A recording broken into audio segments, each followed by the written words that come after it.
फजले रब्बुल उला और क्या चाहिए, मिल गए मुस्तफ़ा और क्या चाहिए। फजले रब्बुल उला और क्या चाहिए, मिल गए मुस्तफ़ा, बोलिए, और क्या चाहिए। दामने मुस्तफ़ा जिनके हाथों में हो, दामने मुस्तफ़ा जिनके हाथों में हो, उनको रोज़े जज़ा और क्या चाहिए, उनको रोज़े जज़ा और क्या चाहिए। फजले रब्बुल उला और क्या चाहिए, मिल गए मुस्तफ़ा और क्या चाहिए। हज़रात गिरामी, अल्लाह रब्बुल इज़्ज़त का लाख लाख शुक्र है, करोड़ों शुक्र है कि हम हाज़िरीन इस पाक मजलिस में बैठे हैं। अल्लाह के प्यारे हबीब अलैहिस्सलातु वस्सलाम की एक पाक मजलिस है। इस पाक मजलिस में बैठने वाला खुशनसीब, बोलने वाला खुशनसीब, सुनने वाला खुशनसीब, देखने वाला खुशनसीब, और जो नहीं आए वो है कम नसीब। खैर, अल्लाह रब्बुल इज़्ज़त हम तमामी हजरात के इस हाज़िरी को कबूल फरमाए और ये मजलिस हमारे लिए क़यामत के दिन नजात का बाइस बनाए। हम लोगों का अमाल इस तरह है कि अगर हम अपने अमाल में गौर व फिक्र करते हैं तो हम इस लायक हैं कि हमें हमारे ऊपर आसमान से पत्थर बरसे। हमारे अमाल इस तरह कभी हैं कि अमाल में जब गौर व फिक्र करते हैं और पहले के अंबिया किराम के उम्मती की तवारीख अगर पढ़ते हैं तो हमें पता चलता है कि वो अमाल जो उन्होंने किए, वो अमाल कबीहा जो उन्होंने किए, वो तमाम के तमाम अमाल हमारे अंदर भी पाए जाते हैं। वो अमाल, वो पहले के उम्मती जो जिस गुनाह में वो मुलव्विस हुए, वो तमाम के तमाम गुनाह हमारे दरमियान तकरीबन पाए जाते हैं। इसके बावजूद भी अल्लाह रब्बुल इज़्ज़त ने हमें आला रखा है। आपको देखें, गौर करें, अपनी किस्मत पे नाज करें और समझें कि अल्लाह रब्बुल इज़्ज़त ने हर फील्ड में आपको आला रखा है। हर फील्ड में, हर लिहाज से आपको आला रखा है। अगर आपको नबी अता किया तो सबसे आला, आपको रसूल अता किया तो सबसे आला, आपको उम्मती बनाया तो सबसे आला। मैं आपको बताता चलूं कि अल्लाह रब्बुल इज़्ज़त ने हमें ये जो नेमतें दी, हमें जो ये रिफातें दी, हमें ये जो बुलंदियत दी, ये तमाम आला चीजें जो हमें दी, ये देने की वजह क्या है? तो मेरे नबी अलैहिस्सलातु वस्सलाम की वो ज़ात बाबरकत है, जिसकी वजह से अल्लाह रब्बुल इज़्ज़त ने हमें हर फील्ड में आला रखा है, हर फील्ड में आला रखा है। वरना हमारा अमाल ऐसे है कि हम आला नेमतों के हकदार नहीं हैं, हम उस लायक नहीं हैं, लेकिन इसके बावजूद भी अल्लाह रब्बुल इज़्ज़त हम पर अजाब नाजिल नहीं फरमा रहा। तो ये मेरे नबी का सदका है, ये मेरे नबी का सदका है जो हम खा रहे हैं, पी रहे हैं, देख रहे हैं, चल रहे हैं, अजाब नाजिल नहीं हो रहा, ये मेरे नबी का सदका है। हज़रात गिरामी, प्यारे आका अलैहिस्सलातु वस्सलाम की हदीस मुबारका, कुरान करीम की आयतें आप बारहा पढ़ते हैं, सुनते हैं, समझने की कोशिश करते हैं। एक फेल जो हमने देखा आपके माशरे में, आपके मोहल्ले में, उसमें हम चंद मिनट गुफ्तगू करेंगे कि हमारे माशरे में एक बुराई जो बहुत तेजी के साथ फैलती जा रही है, और ये बुराई नौजवान तो नौजवान, साथ ही साथ नौजवान के बच्चों के दरमियान भी ये बुराई फैलती चली जा रही है। उस बुराई के मुतालिक आपको बता दूं वो कौन सी बुराई है। आप सब जानते हैं वो बुराई ये है कि बाप बेटे के सामने, बेटा बाप के सामने, बाप चचा के सामने, चचा भाई के सामने, हर एक बंदा, मतलब कोई किसी का लिहाज नहीं करता, बल्कि कहीं कहीं देखा गया कि अपना अपना भाई, अपना हकीकी भाई एक साथ बैठ के जुआ खेल रहा है, जुआ खेल रहा है। सुभान अल्लाह नहीं, अल्लाहु अकबर बोलिए, अस्तगफिरुल्लाह बोलिए, अस्तगफिरुल्लाह बोलिए। कि भाई जुआ खेल रहा है, भाई पैसा पकड़ रहा है, एक भाई पत्ती बांट रहा है, एक भाई पैसा ले रहा है, एक भाई पैसा दे रहा है, एक भाई दाव लगा रहा है, एक भाई पैसा देख रहा है, कहीं इधर से उधर तो नहीं हो रहा। निहायत अफसोस की बात है कि एक मुसलमान दूसरे मुसलमान की मदद कर रहा है, किस चीज में? जिसके मुतालिक रब्बे काबा ने मुकम्मल तौर पर फरमाया कि ये हराम है। मेरे इमाम अहमद रजा खान फतवा रिजविया जिल्द नंबर 2 और जिल्द नंबर 2 के कुछ सत्रों में एक इमाम अहमद रजा खान ने फरमाया कि जो जुए में मुलव्विस होते हैं, जो जुआ खेलते हैं, चाहे वो जुआ ताश की सूरत में हो या मोबाइल की सूरत में हो, या मोबाइल में आप 3 पत्ती खेलते हो या रमी खेलते हो, मोबाइल में या कई तरह के जो गेम आते हैं, चाहे वो मोबाइल में खेलते हो या मैदान में उतर के खेलते हो, जुआ होता है। आप छुप कर खेलते हो या जाहिर करके खेलते हो, हर तरह के जुए जो भी जुए में शामिल होते हैं, हर तरह के जुए के सवालात में जवाब देते हैं हमारे इमाम अहमद रजा खान कि जो भी जुआ खेलता है, जहां भी जुआ खेला जाता है और जो जुआ खेलने में मदद करते हैं और जिस जगह जुआ खेला जाता है वो तमाम जगह पर अल्लाह रब्बुल इज्जत के नूरी फरिश्ते वहां नहीं आते। वहां पर अल्लाह रब्बुल इज्जत अगर अजाब नाजिल करे तो सबसे पहले वही उसी जगह पे जहां पे जुआ खेला जाता है वहां अजाब नाजिल हो। तो ये बुराइयां हमारे माशरे में बहुत ही ज्यादा फैल रही है और कसरत से लोग देखते हैं लेकिन कुछ बोल नहीं पाते, इसलिए कि हमारे माशरे में वो चलता आ रहा है। इसकी चंद बुराई मैं बयान करता चलूं क्योंकि हमारे बाद हजरत अल्लामा मौलाना इलियास साहब का बयान बहुत ही शानदार अंदाज में आपको सुनना है, इसलिए चंद मिनट के लिए मैं आया हूं। चंद मिनट आप गौर से सुने। जो भी हजरात जुए में मुलव्विस हैं, किसी भी सूरत में जुए में मुलव्विस हैं, ये हराम काम तो है, हर एक बंदा जानता है, लेकिन वो काम इससे जो नुकसान है वो चीज ये बंदे, बहुत सारे बंदे नहीं जानते, उसका अंदाजा नहीं लगा पाते कि कितना ज्यादा नुकसान है। एक मिसाल मैं आपको बताऊं, ये जो कमाई आपने की, लाखों में की या हजार में की या 2 रुपया ही की, इस पैसे को सबसे पहली चीज, इस पैसे को आप रखते कहाँ हैं? जब आपने वो पैसे की कमाई की, जो नाजायज तरीके से आपने पैसा लूटा, नाजायज तरीके से पैसा कमाया, उस पैसे को आप रखते कहाँ हैं? जाहिर सी बात है, जो ऑनलाइन गेमिंग खेलते हैं, जो ऑनलाइन जुआ खेलते हैं, तो उनके अकाउंट से ही रुपया जाता है और आता है। तो मेरे नबी अलैहिस्सलातु वस्सलाम की हदीस मुबारका है, जो मोहलिक अशिया हैं, जो हराम पैसे हैं, जो हराम दिनार हैं, जो हराम दराहिम हैं, ये अगर हलाल दराहिम में मिल जाए, अगर हलाल दनारी अगर हराम में मिल जाए तो सब के सब तबाहो बर्बाद और मोहलिक हो जाते हैं, सब के सब बर्बाद हो जाते हैं। आपने 100 रुपए की बाजी लगाई, 100 रुपए के जरिए आप 1000 रुपया जीत गए, फिर उसी 1000 रुपए को उसी बैंक में आपने जमा की, फिर उसी तरीके से, क्योंकि कोई जुआ खेलता है तो वो तो याद नहीं रखता कितना मैंने डिपॉजिट किया और कितना निकाला, बार बार निकालना घुसाना, जितना मतलब जीता उतना मर्तबा जो है वो विड्रॉल करता है, फिर डिपॉजिट करता है। विड्रॉल डिपॉजिट के जरिए उसे ये इल्म तक नहीं रहता कि मैं किस तरह और कितना रुपया निकाला हूँ। इसकी वजह से ये जो हलाल पैसे में जो हराम पैसा मिल गया, तमाम के तमाम पैसे जो आपने मेहनत और मुशक्कत से कमाई थी वो पैसे भी आपके लिए मोहलिक हो गए। जो आपने मेहनत और मुशक्कत से कमाई वो पैसा भी आपका बर्बाद हो गया, वो भी आपको अब हलाक करेगा, वो पैसा भी आपके काम में अब नहीं आएगा। इसी तरीके से कोई बंदा अगर ज़कात का माल अदा नहीं करता है, 100 रुपया अगर आपका ज़कात में निकल रहा है और आपने ज़कात का माल अदा नहीं किया, उस 100 रुपये को आपने हलाल रोजी में अगर शामिल कर लिया तो वो भी तमाम माल को हलाक कर देता है। तो बहुत मामला सख्त है। एक नुकसान तो ये जो कि आपके हलाल माल को वो हराम कर दिया। दूसरा नुकसान कि आप इसी पैसे से अपनी औलाद के लिए, अपनी बीवी के लिए, अपने माँ बाप के लिए आप खाना पीना लेकर जाते हैं, घरों के अशिया तमाम चीजें आप उसी पैसे से लेते हैं। तो ये हराम दाने से जो उनके बदन में खून दौड़ता है, वो दाना खाने की वजह से जो उसे तवानाई मिलती है, वो तवानाई के जरिए वो बंदा जो भी इबादत करे वो इबादत कबूल नहीं होती, वो इबादत कबूल नहीं होती, वो इबादत उसके मुंह में मार दी जाएगी। एक लुकमे के मुतालिक फरमाया गया कि 40 दिन तक उसकी इबादत कबूल नहीं होती, इसलिए कि उसके जो जरासीम हैं, जो असरात हैं, वो 40 दिन तक रहते हैं अगर बंदा एक लुकमा खाए।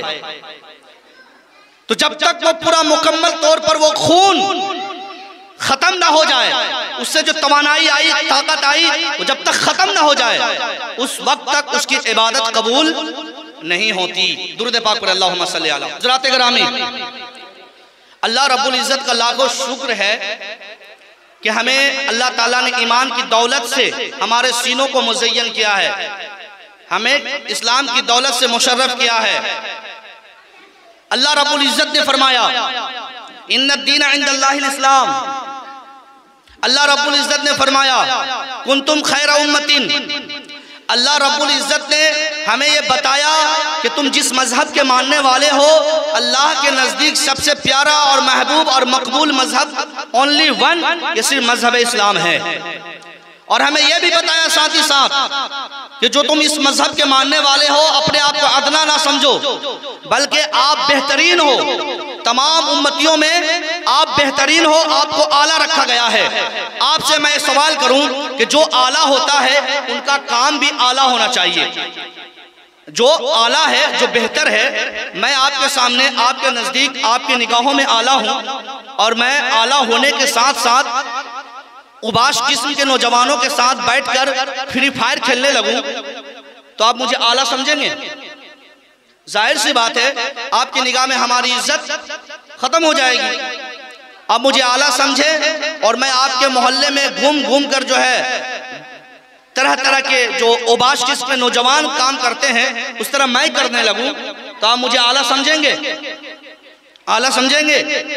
बेहतर समझेंगे? आला नहीं समझ रहे हैं आप लोग, बेहतर समझेंगे आप।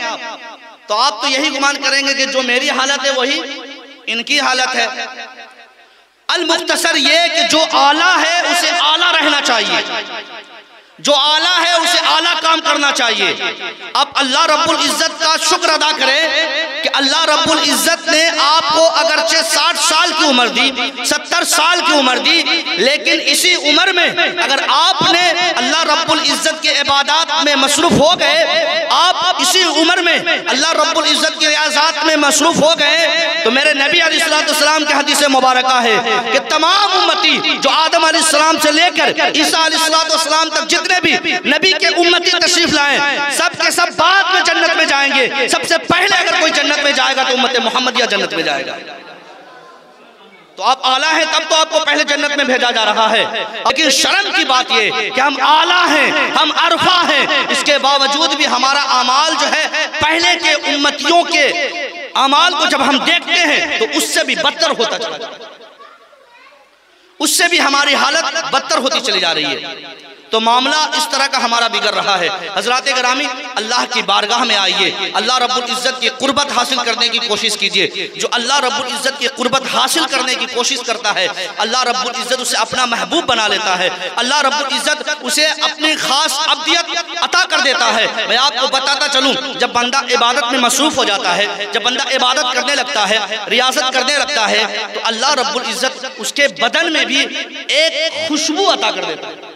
इबादत में हकीकी तौर पर जिसकी इबादत कबूल होती है और अल्लाह को वो महबूब बंदा होता है, अल्लाह रब्बुल इज़्ज़त उसके जिस्म में बगैर इत्र के, बगैर खुशबू लगाए, बगैर उसके बदन से एक अलग खुशबू आती है। मैं आपको बताता चलूं, एक बुजुर्ग गुजरे हैं जो कि बसरा के हैं। एक बुजुर्ग गुजरे हैं जिनका असल नाम अब्दुल्ला कहा जाता है या अब्दुल रहमान कहा जाता है, लेकिन वो जो माशरे में मशहूर हुए खुशबू वाले बाबा के नाम से, खुशबू वाले बाबा, खुशबू वाले बाबा के नाम से वो मशहूर हुए। उनके मुतालिक कहा जाता है, ये बसरा के रहने वाले थे, कि ये जहां जहां से गुजरते वहां वहां खुशबू फैल जाती, जिधर जिधर से गुजरते उधर उधर खुशबू फैल जाती। जिस घर में दाखिल होते वो घर मुअत्तर हो जाता, जिस दुकान में दाखिल होते वो दुकान भी मुअत्तर हो जाती, जिस जगह से वो गुजरते वो जगह, आपको बताता चलूं, वो खुशबू वाले बाबा। अचानक हुआ ये, एक मर्तबा रास्ते से गुजर रहे थे, चंद नौजवान चारों तरफ से टीम बना के घेर लिया और उनसे कहने लगे कि आज मैं आपको छोड़ूंगा नहीं, तब से हम आपको देख रहे हैं, जब से मैंने होश भी नहीं संभाला था कि आपके बदन से अजीब खुशबू आती है, जिसको सूंघकर बार बार सूंघने का मन करता है, आपके पास से गुजरने का मन करता है। वो कहते हैं कि नौजवान चारों तरफ से घेर लिया और कहने लगे कि आज इस राज को फाश कीजिए और हमें बताइए कि आप किस दुकान से अत्र खरीदते हैं, ताकि हम लोग भी वहीं से खरीदें। आमतौर पर ऐसा ही होता है, अगर स्कूल वगैरह अगर नौजवान जाते हैं तो किसी की अत्र अगर आपको अच्छी लगती है तो उनसे पूछते हैं, ताकि सही तरीके से जो लोग हमारी तरफ माइल हो सके। नौजवान आमतौर पर कॉलेज के नौजवान इस तरह की ख्वाहिश रखते हैं कि जो बेहतर हो उसको अपनाया जाए। खैर, तो आप जैसे नौजवानों ने खुशबू वाले बाबा को घेर लिया चारों जानिब से। घेरने के बाद पूछने लगे, हुजूर जब तक बताएंगे नहीं तब तक छोड़ूंगा नहीं।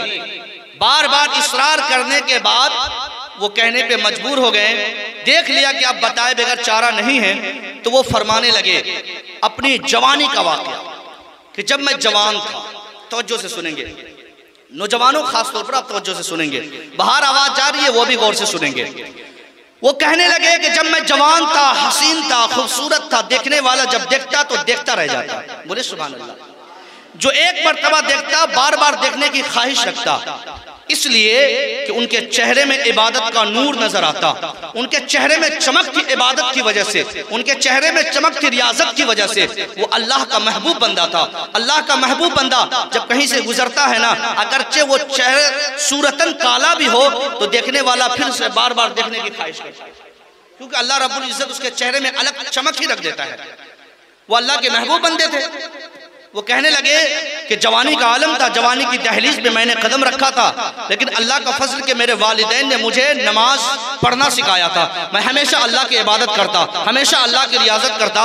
तो मैंने देखा उस वक्त जब मैं जवानी की दहलीज पे कदम रखा, देखा कि बाप गुर्बत के आलम से गुजर रहा है, माँ गुर्बत के आलम से गुजर रही है। तो मुझसे रहा ना गया, मैं एक दुकान पे मजदूरी करना शुरू कर दिया। एक कपड़े की दुकान पे मैं मजदूरी करना शुरू कर दिया। अब उस जगह गए, वहाँ मजदूरी करने लगे। कपड़े की दुकान पे मालिक का जैसा हुक्म होता, कपड़ा बेचने का हुक्म होता, कपड़ा बेचता, कपड़ा घर पहुंचाने का हुक्म होता, मैं मालिक के हुक्म के मुताबिक कपड़ा पहुंचाता। ये सिलसिला चलता रहा, काफी वक्त गुजर गया। एक दिन देखता हूँ कि अचानक एक नकाब पोश एक खातून आती है।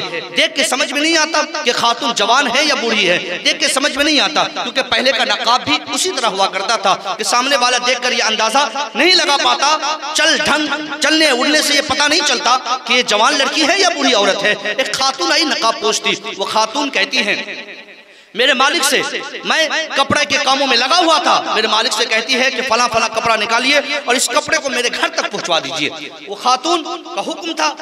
हजरत वो खुशबू वाले बाबा कहते हैं कि मैं अपने मालिक के हुक्म के मुताबिक कपड़े की गठरी को मैं कंधे पे लिया और उस खातून के पीछे पीछे मैं चलने लगा। मैं चलता गया, जिस जगह दुकान थी उस जगह से, उस मोहल्ले से निकल गया, चलता रहा। देखता क्या हूँ कि एक बागीचा आता है। उस बागीचे के अंदर दाखिल होता हूँ तो कोई घर नजर नहीं आता। फिर उस बागीचा से गुजरते हुए जब ये बागीचा खत्म होता है तो मैं देखता क्या हूँ कि एक निहायत ही खूबसूरत हसीन बिल्डिंग है, खूबसूरत बिल्डिंग है। और उस बिल्डिंग को देखकर ऐसा लग रहा था कि ये बहुत बड़े मालदार घराने की ये साहबजादी है, ये खातून है, बहुत बड़ी बिल्डिंग है। वो खातून को देखता हूँ कि वो खातून जब गेट के पास पहुंचती है तो अंदर आवाज देती है, तो अंदर से दो खादिमा दो गेट के पास खड़ी है। दो खादिमा दरवाजे को खोलती है, मैं उसके साथ दाखिल होता हूँ। वो खातून भी दाखिल हुई। जैसे मैं दाखिल हुआ तो कहते हैं कि दरवाजा बंद कर दिया गया, दरवाजा बंद कर दिया गया।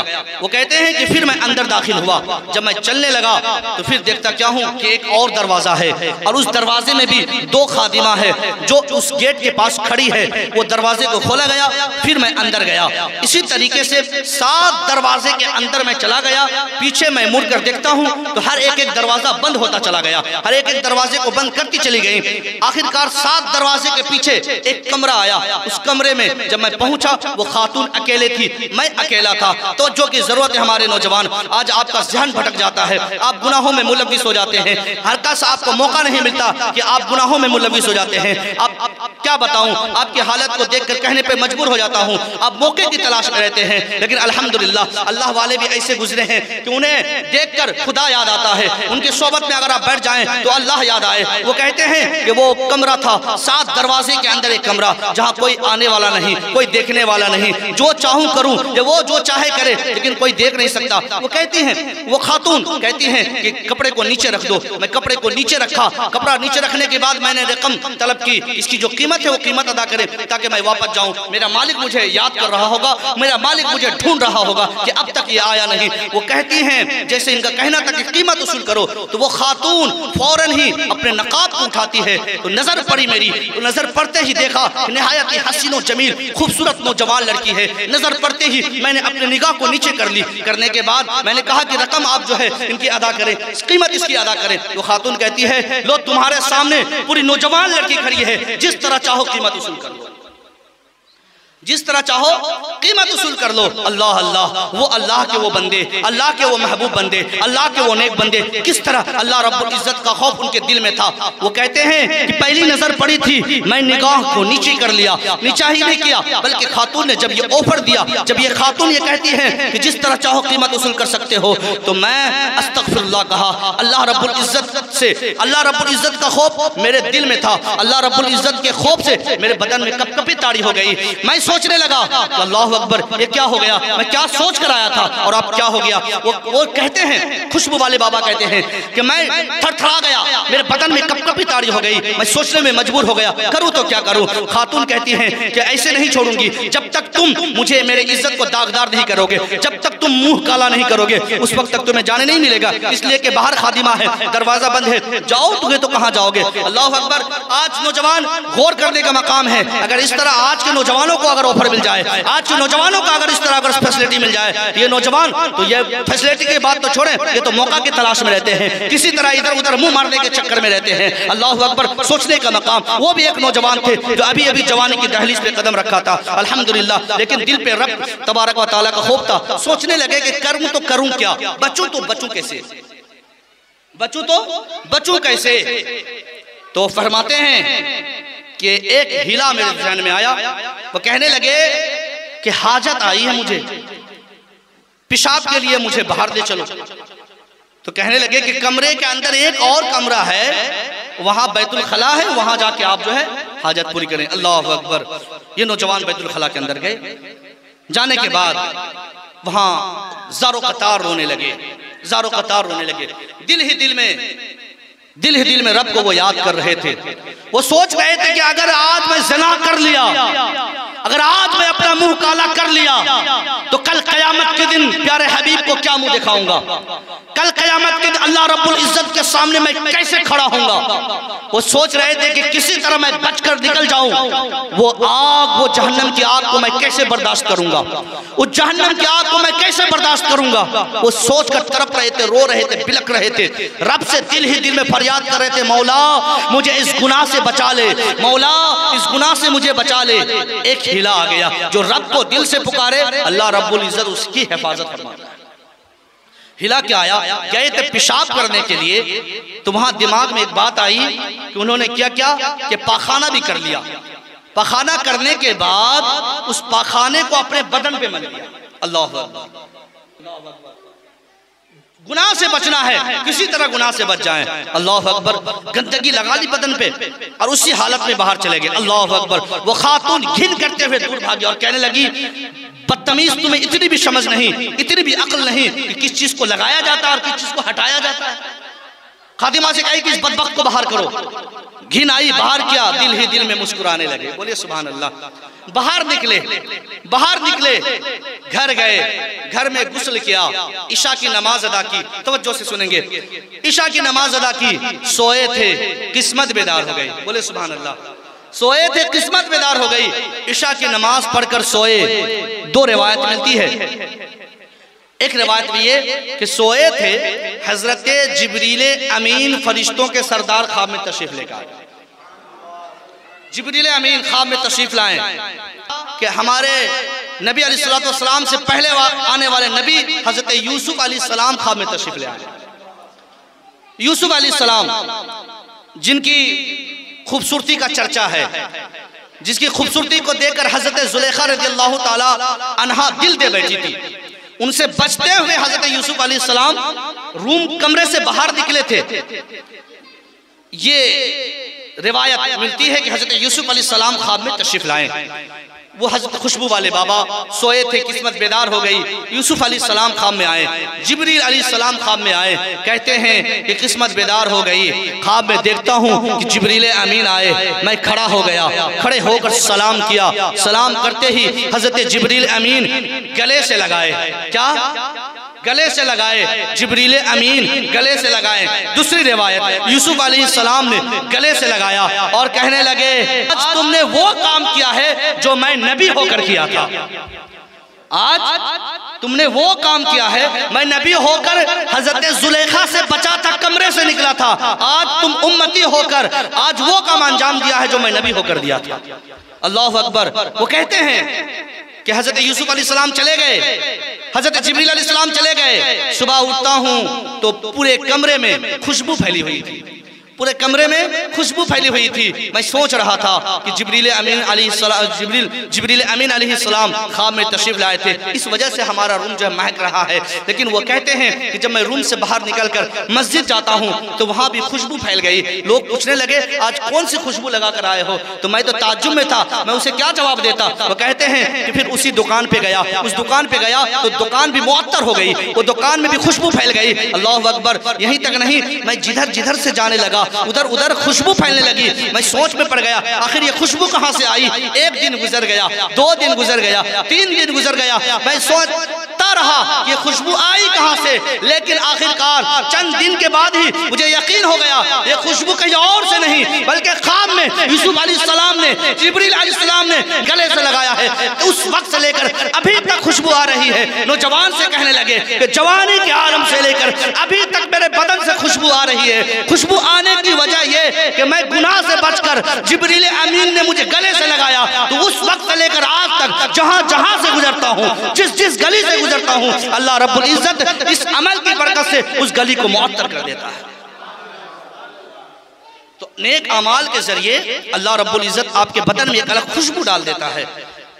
अल्लाह रब्बुल इज्जत हमें तौफीक दे नेक अमाल करने की, नेकी के राह पर चलने की। वरना हजरात ये वक्त ऐसा है, हमारी उम्र 60 साल 70 साल है, 30 साल 35 साल तो खत्म हो गई, 30 साल की उम्र बची है। कब तक जिंदा रहेंगे?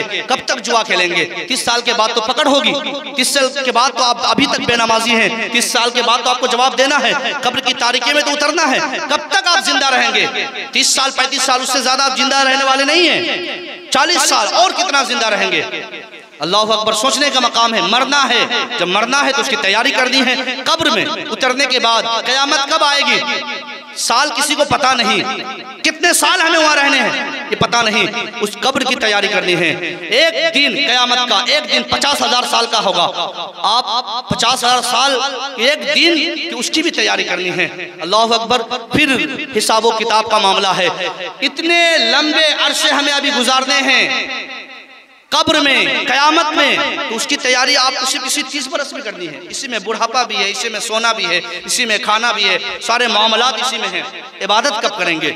आखिरी जुमला मैं कह रहा हूँ कि आप हजरात खास तौर पर अपने मोहल्ले से, अपने माशरे से जुआबाजी को, शराबखोरी को ख़त्म करने की कोशिश कीजिए। इंशाअल्लाह तबारक व तआला आपके मोहल्ले में बरकतें रहमतें नाजिल होगी। फिर इंशाअल्लाह तबारक व तआला आप देखेंगे कि आपका माशरा किस राह पे चल रहा है। अस्तगफिरुल्लाह रब्बी मिन कुल्ली ज़ंबि व अतूबु इलैह। ला इलाहा